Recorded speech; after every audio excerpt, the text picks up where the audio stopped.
All right, guys, welcome back to the MVM Show. We are going to have a topic about calls, and I was going to say just J-frames and cut-downs. Somebody didn't get their cut-down in time. Upper Duck, your shipment has been delivered. Yeah, I don't know. It was kind of a last-minute deal.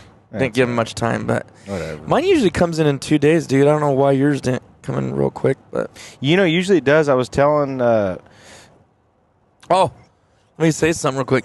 Were you looking for a full-blown Jade call I didn't have that originally? Or no, not, you that's were not just what I was thinking. I was okay. just looking for a cool color. Okay. How come? Because Max Prairie Wings has like 13 of them on their website right now. Full-blown Jade T1s, which is really crazy. If I would have seen those, I probably would have bought them. Yeah. Yeah. That's all right. He bought my black and Jade T1. I'm curious to You sold it to him? I always And you didn't sell it to me to make my set? You didn't want that one. A black and white, a black and Jade one? Oh, no. I thought you meant Jade with a black band. No. The barrel was black and the insert was Jade. I bought that as a temporary thing from a guy on Facebook.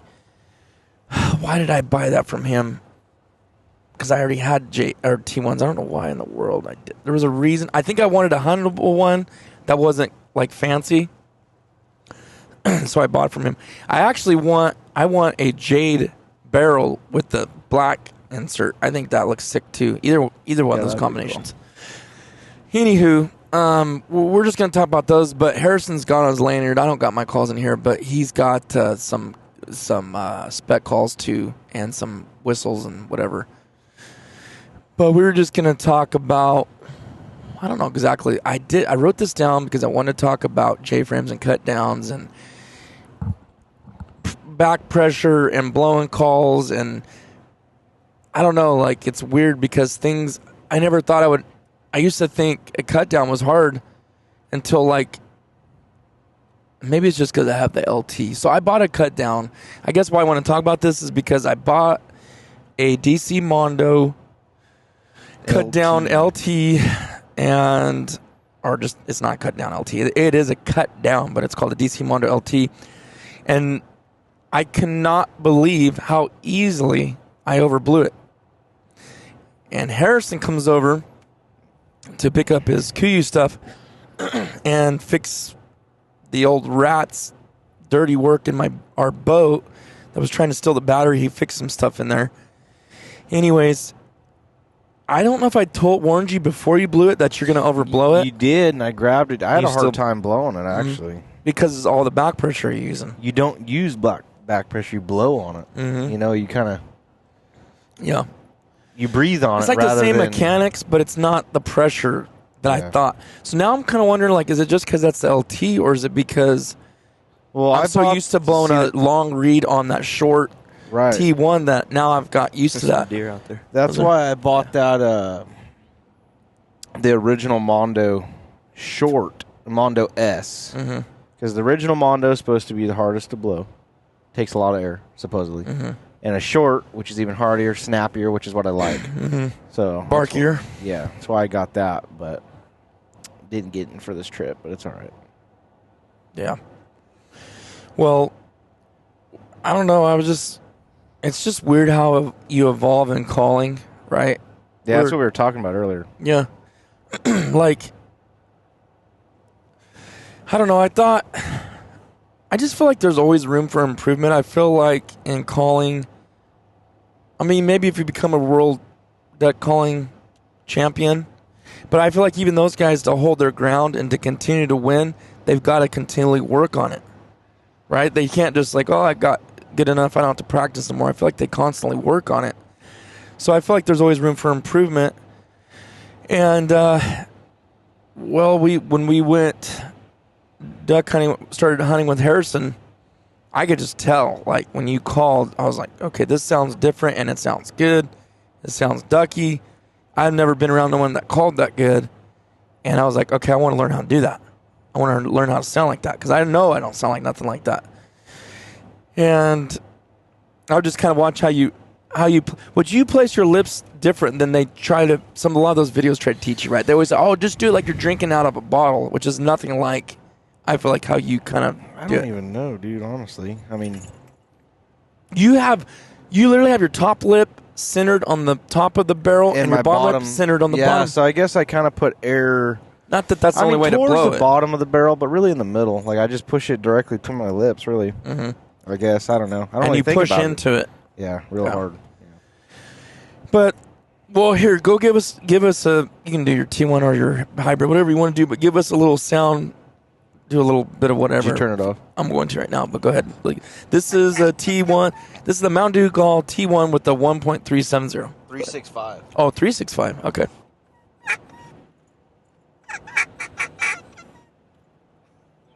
We got issues. It's still wet. It's been in my bag. Oh, no excuses. No, I'm serious. No, I'm just messing with you.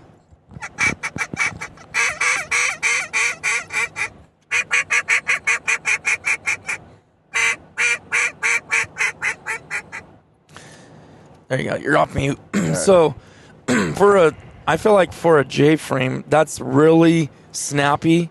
That's why I blow the timber more than the T1 more than the hybrid. It's real snappy, which, people say fast, like in a call. But you can really tell, like you blow like your Mondo. I feel like because it's a real long barrel, it's not as responsive because it takes time for the air to go through the call across the reed and out. Yeah. When you have a call that's only, I don't know, 3 inches long and the reed's darn near touching your lip. Yeah.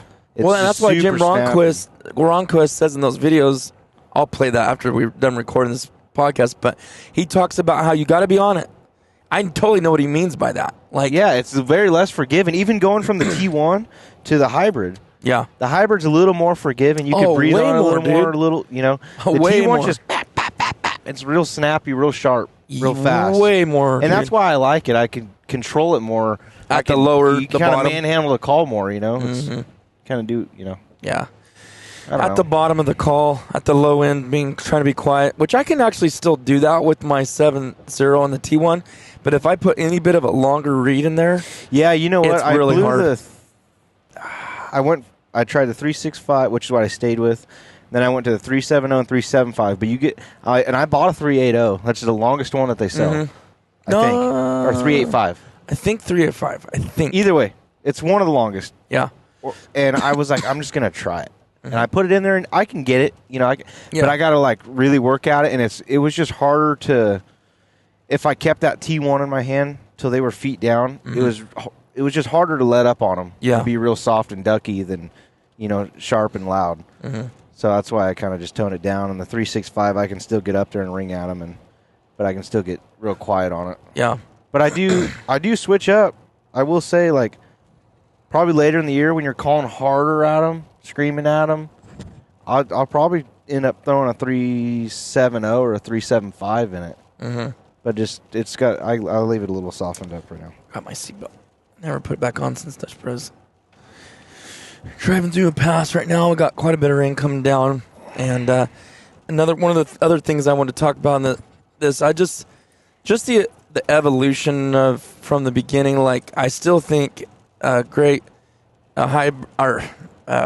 nasty is a great beginner call. $20, learn how to blow a duck call on it, learn how to control air. It's a double hard to read. beat. Double read, a lot more forgiving. What'd you start on, John? Did you start on double nasty too, or what'd you work with at the beginning?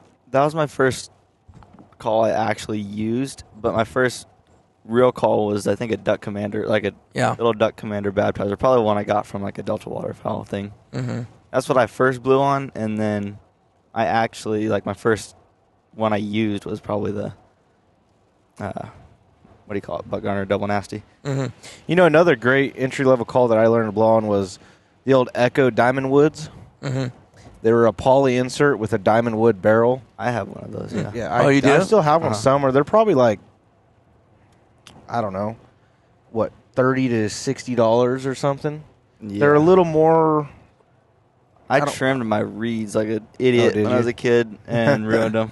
Oh, you cut them? Yeah. Yeah, I mean, I don't want did to it on 3 of my calls. I don't want to say they're a higher dollar call, but it's a little more progressed than the double nasty. Really? But it's a real soft double reed. Really ducky, really quiet though. You just learn to call on it. That's what I learned on that and the double nasty. Yeah. Yeah, I had the grand idea of trimming my reeds and before looking anything up, and I trimmed like 3 of my calls and ruined all 3 of them. Hey, that ain't no joke. And the funny, just a teensy-weensy little bit of... yeah. Dude, you want to talk about finicky. The hardest thing to tune is a stinking spec call. Really? Dude, it's tough. I bet, dude. I mean, it's tough. Because it's not just the reed length or the reed thickness or shaving it. It has the guts that wedge, right? Mm-hmm. So your guts get to be farther in, farther out, less wedge, more wedge. The reed can be farther in, farther out. It's like winning the lottery to get a great sound. It's tough. You just have to know right where it needs to be. Like, you just have to do it for a long time. Yeah. Like, I literally sit in the office. I don't mess with these so much, but I have a couple other ones that sit on the shelf. And I'll sit in the office and just literally mess with one for like an hour straight, just trying to get it to sound close to how I want it. Yeah. I can't even begin. But I think Jim, I've been watching a lot, obviously, because I'm just researching right now, just Cutdowns, and on Instagram, I did a deal and told me everybody that loves Cutdowns to put in their favorite Cutdown, and I wanted to see what maker who makes them is the most common, and it was Singleton, and a lot of people were voting on makers, but it was Singleton game calls, and believe it or not, it wasn't. No, it was Mondo. It was the Mondo LA. That's what I put on there. I told you the LAS, the short. No one was saying short, but there was a ton But I know of how people. you blow. That's why. Yeah, you know, I know what you. Well, like, now it what makes kind of sense call you why like. you put. So now I'm like, okay, maybe I do need to, dude. I'm just gonna. But I'm gonna admit something to you right now. I will own all of those Mondos. Oh, I know. You know it too. Oh, I know it.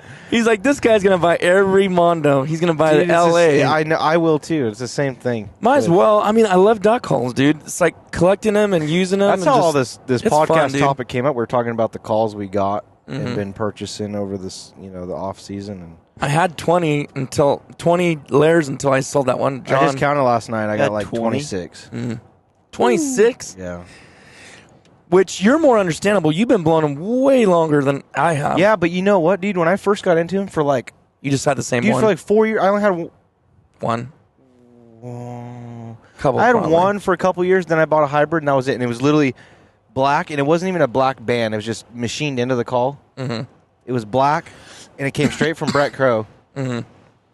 Yes, you still have that, don't you? Yeah, I still have it. That was the first one when dog out of it. That was the first one I seen you have when you had it. Was that and black one? Remember I was telling you it has that little chip on the inside of the insert? Mm-hmm. Yep.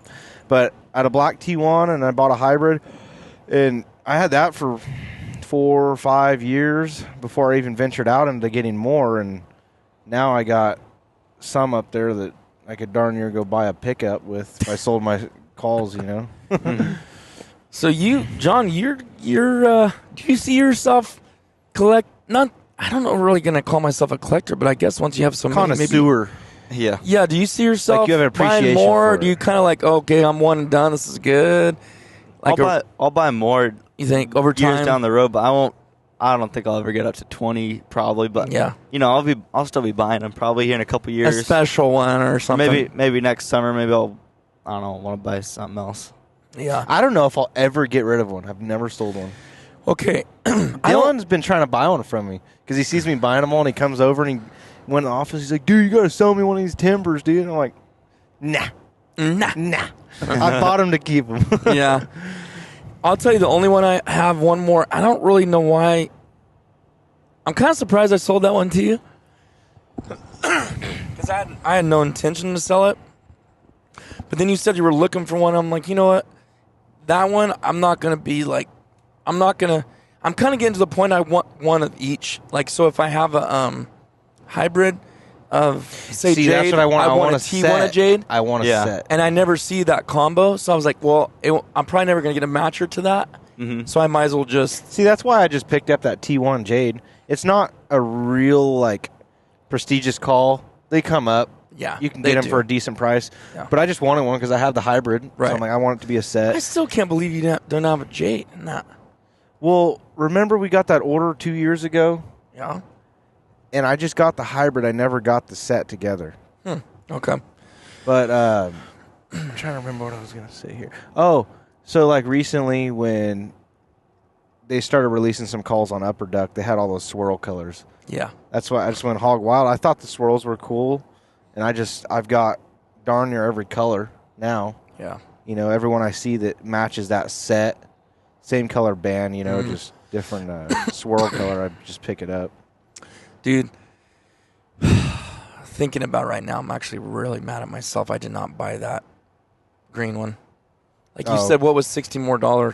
Yeah. If you're going to spend that much, what's another I'm 60? really actually upset I didn't just go ahead and buy that call. I've said no matter what, I'm buying that call, which I didn't say I'm going to pay $1,000 for it, but yeah, within reason. that is the sickest. Like, I would probably put that one in glass. I don't know why that one just does it for me. It's that green with the sparkle, not sparkle, but just kind like of bass boat glass. Yes.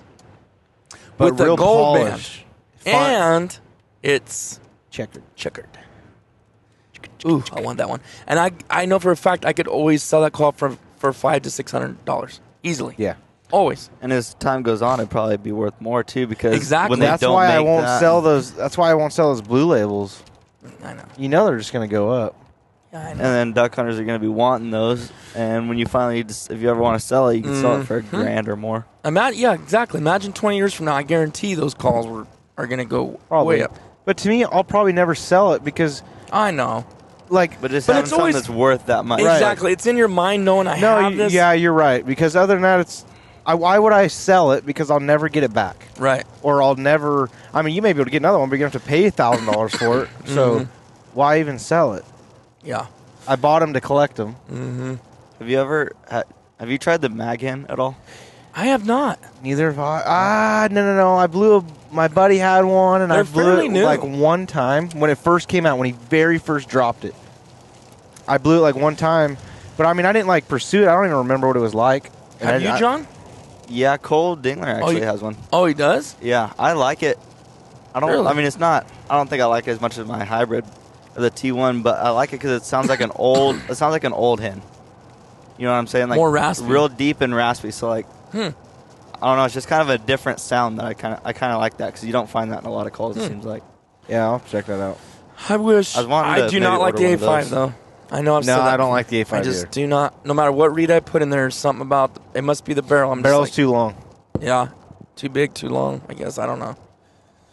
Just Yeah, I might buy a Maghin those maybe next summer. Maybe yeah. that'll be my next You call. piqued my interest. Yeah. Definitely piqued my interest in that. I can see that green call right now, and now I'm really kicking myself big time. Yeah, I've been on a little bit of a binger. I got to lay off of it, dude. Just buying and buying and buying. I'm excited, though, to be honest with you. I'm actually really excited to just start getting all these cut downs of the DC Mondo line. Yeah. Kind of excited. Because I really think I'll probably like all of them in their own way. Yeah, and even if you don't like blowing it in the field, you got them on the shelf. You know, Right. it's cool to have all those options there, you know, Yeah. or just to have them all. I don't know what I want to do, though. Do I want to get different colors? Because my DC Mondo LT is brown with blood writing, or muddy Mississippi mud colored with blood writing, red writing, whatever on it. But I'm like, I love jade, dude. And there's a lot of those in there with the jade. I'm That's like, what I got. should I just grab everything in that or mix match? I don't know. Yeah. Or just change it up every time. I don't know. Probably change it up. I guess I probably don't want to get all the same, but part of me likes flash, dude, in my calls, and then part of me likes the subtle, like earth tones. Like my favorite color for hunting, like if you want to blend, is like the beer bottle. Yeah. My beer bottle calls are like Yeah, those are perfect and then hunter you get colors. these ding thing and then out there. and then we're rolling those. Those stick out I actually so haven't much. seen those yet. Can I see Oh, that? you haven't seen it, John? I The seen old Mountain pictures. Dew. They're so bright. Yeah, I'll turn the light on. Sweet, It's though. getting darker here. Yeah, 6 for 6 of 6. 6 hybrid 6. T1s. I'll show it to the camera, Harrison, when he gets it back to you. Yeah, they're cool. You know what? I'm going to be completely honest with you. Band? That little one? Yeah. Good. Be completely honest with you. When you first sent them to me, you were like, oh, dude, they're making these Mountain Dew-themed calls. Like, would you want a set? And I kind of saw them. And my first impression, like, just right when I opened the text, I was like, God, those things are hideous. They're, like, bright. They're annoying. But I don't know. I don't know. It grows on you a little bit. I think it's the thought behind it, yeah. And the picture, I think Talon showed me. I didn't care for a whole lot. I thought it was focus cool, too well. the idea, but there's too much movement. in person, it looks good. Yeah, I don't know. They're pretty cool. You can't see it in that video. Yeah, it doesn't do it justice. But the green, I believe that green is the same as that call that I wanted. Looks like it. That spark, it's a real. Like when the sun hits it. It's a real pearlescent green in it. Oh my goodness, it looks amazing. I actually, even if I could just get a solid one, the whole call's that, with a gold band, I'd be stoked. There we go. I wonder how much Brett's willing if you call him and say, hey, can I do this color for the barrel, the insert, and do a gold band? Would you do that? Do you think he would do that? I don't know. It depends if he did a run on those, because if he did a run on them, he won't make them anymore. That's true. You know what I mean? If it's like, the whole point is it's limited edition. Yeah, those are so beautiful. Man, I'm kicking myself now. Yeah. Funds were running a little low on the old waterfowl account. I was like, Yeah, you guys don't even want to know what I was getting ready to spend on that call. So I'm kind of glad it didn't go through. Part of me, but anyways, yeah, I'm gonna. If any of you watch the YouTube channel, let me know in the comments what you guys like to run for your cut downs. Not that I'm not interested in your J-frames, but I just never. I'm gonna live and die by layers. Honestly, I just don't ever. I could be wrong. I've said stuff before, and 5 years later I changed, but it's the system. I know I beat this a pole, but the reeds that are precision laser cut and the wedges that are not cork, it's just like it's an unbreakable system. You can't go wrong. You're not going to... Well, it's foolproof. You bottom out, deadhead, all the parts inside there. Click, snap, bam. It's the same every single time. There's no tuning to it. Yeah. It's bulletproof. You carry spare reeds. You know, your calls get real wet or, gross. You want to wash them. You wash them out, slap them back together, and they rip. Yep. It's one of those little Caesar burps.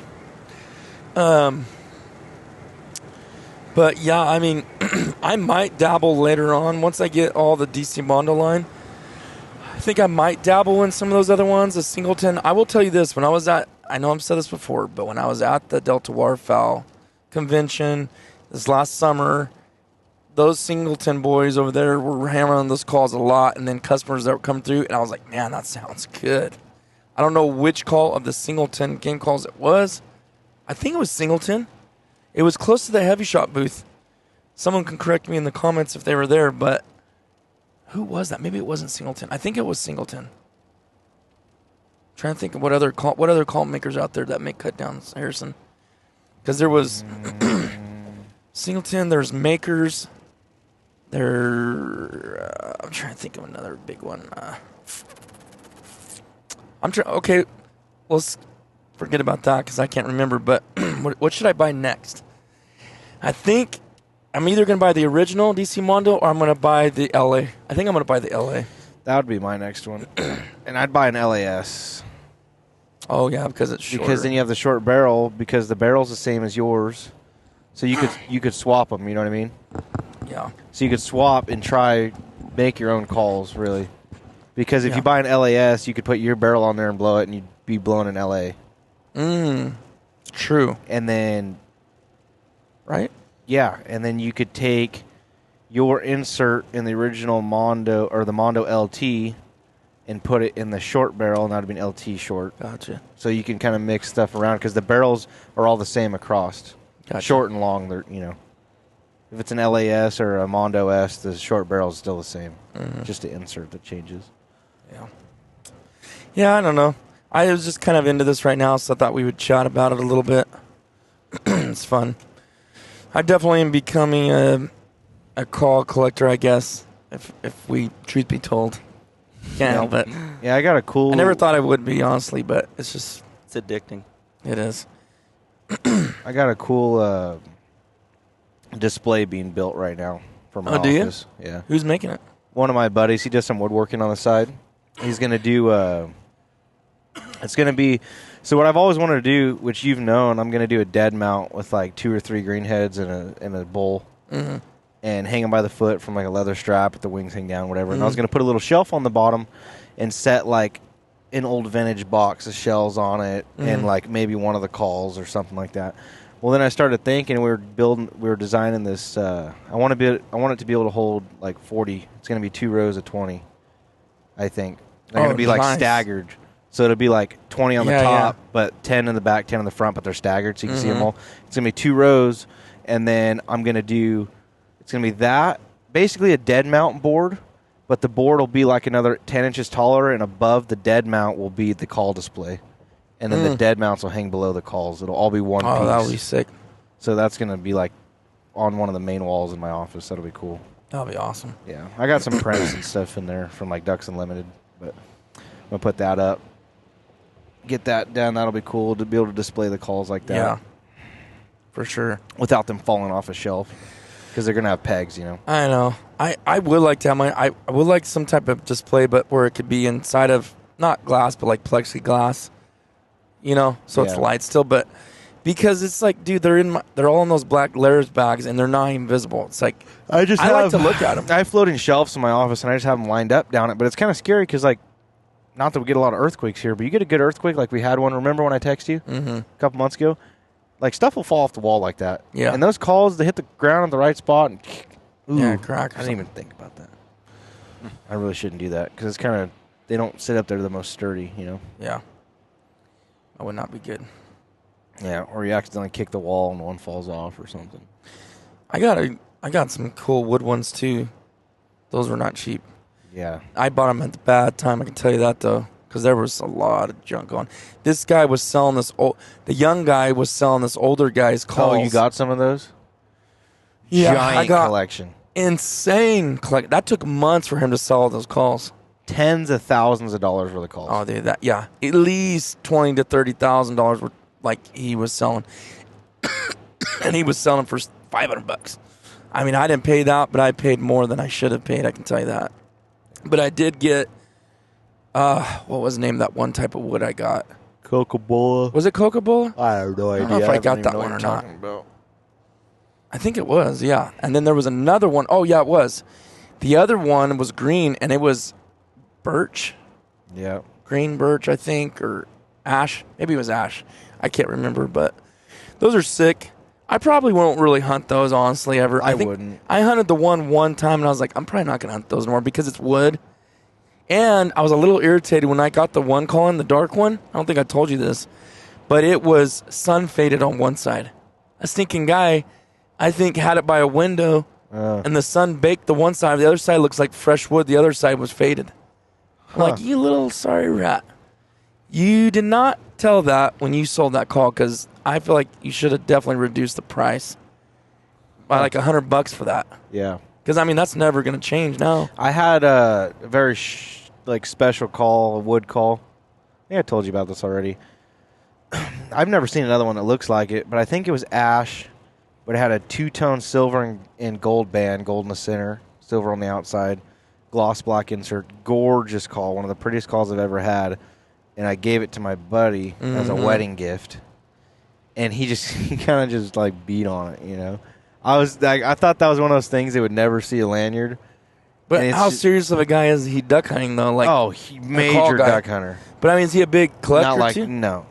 So I mean, he's got a ton of duck calls, but he's just got junk thrown everywhere. Like he threw it on a lanyard and just chucks it in the back of his truck. Yeah. So it's like, you know. But I was like, man, I should just swap you out for like a standard. You should have just gave him a jade, dude, and called it good. I know. No. But it was supposed to be like, you know, classy. It's a wedding gift, you know, wood, you know, gold, whatever. Yeah. So, whatever, it's cool. He still has it. And then I gave another one. Remember that one? My birthday's coming up. Oh, is it? I could think of a few calls you have. I would not mind. Oh, yeah? You know what, too? I'm the big 4-0 this year, too. Yeah, get out your checkbook, brother. I'm all about classy, dude. Money talks, brother. I had another call. Remember the one of the original hybrids I had that I sent up because I accidentally nicked the tone board? Mm-hmm. Yeah, never came back. Got lost. It got stuck in that fire going up to Brett. Or a duck hunter that was a mailman seen it. Exactly. He saw it, said Brett Crow on it. But anyway, it went to him. He got it. He put a new insert in it, put a new reed in it for me, cleaned it up, polished it, and was sending it, and it never showed up. And I called him, and he's like, no, I got mail. When you say polished it, do you mean like because of all the little minor little... just shine it up. Yeah. You know, you're not going to get nicks out of it, but just shine it up. But like the little cobweb stuff, he can buff that out pretty much, right? Yeah, you could do it at home with a cotton wheel too. Yeah. But yeah, I just sent it in to get a new insert, or I just hit him up to see if I could get an insert from him, just the tone board, not the whole insert, just the tone board. Oh. And he's like, "Oh, just send it to me. I'll tune it. I'll take care of it for you." So I'm like, "Okay." So I mail it to him. Whatever. Ended up not getting it back, but that's a bummer. And you know, he sees so many calls. I honestly kind of forgot about it. It was like out of sight, out of mind. And then like 2 months later, I was like, "Hey, did you ever get that call done?" He's like, "Oh, I mailed it like 2 days after I got it." I'm like, "Really?" Never got it. He checked the tracking. It was just like vanished, you know? So whatever. He's like, "Remind me what color it was." And I kind of, told him, explained to him. And he sent me the closest thing he had. It wasn't the same. But he sent me the closest thing he had. I think it was the old school jade, dude. No, it wasn't. Are you sure? I'm positive. I thought that's what you told me. It's like an ice turquoise. It's like a Tiffany blue.